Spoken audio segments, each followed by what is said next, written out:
Today we're making pesto, and after we make our pesto, we're gonna enjoy this pasta. Hope you like it. I'm not sure who said pesto is difficult, because pesto is really easy to me, and I teach you how. We love batch cooking, so we're cooking a lot of pesto, but cooking pesto pasta with only a little bit of that.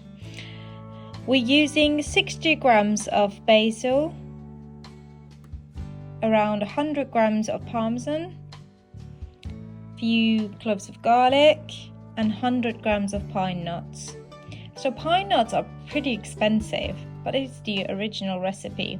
You can simply use any other nuts. You can use pistachio, walnuts, whatever you like, and of course olive oil. But to make it easy, we need blender.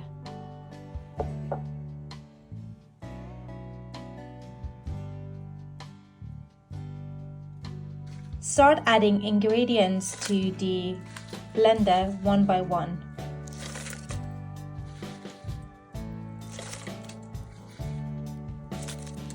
Look how green it is. Then we go with the pine nuts, the garlics, Parmesan,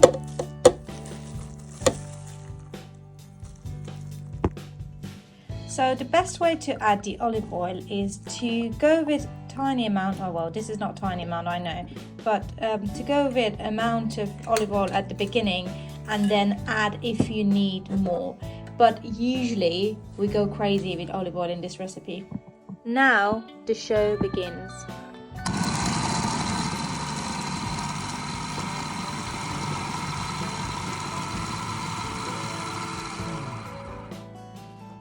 Once in a while, open the lid and just give it a mix. Make sure they're all blended perfectly.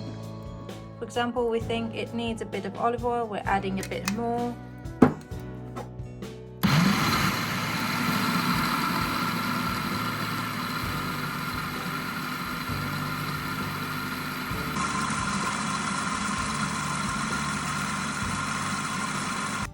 This is what I'm talking about. Yeah, that's done. This is the pesto that everyone keeps talking about. You can use it on different things. You can use it on sourdough bread, you can use it as pasta, you can use it in lasagna, you can use it on your pizza. You can do many things with this pesto. You can keep it in a jar in the fridge and use it anytime. But make sure that you use it quickly, because it's got cheese in it and it can go really bad. Now we're going to move on to make pasta with this pesto.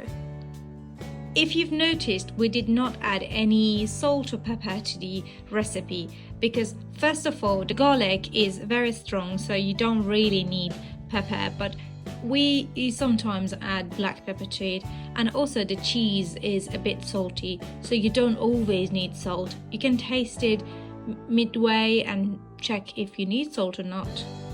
Moving on to the pasta, boil some water, add generous amount of salt. We're going with a spaghetti, and it's only for one person, so that's why it's a very tiny amount of spaghetti.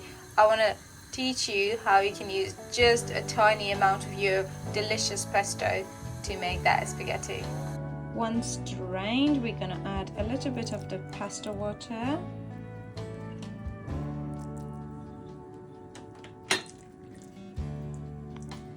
We're adding 1 to 2 spoons of pesto. It all depends on how much you like the pesto to be to taste in your recipe.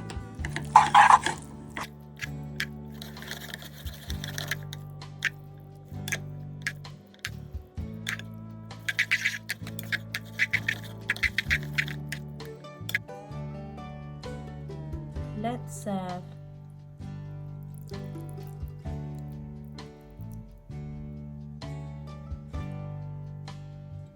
Feel free to add more Parmesan to your pasta to make it more delicious and creamy.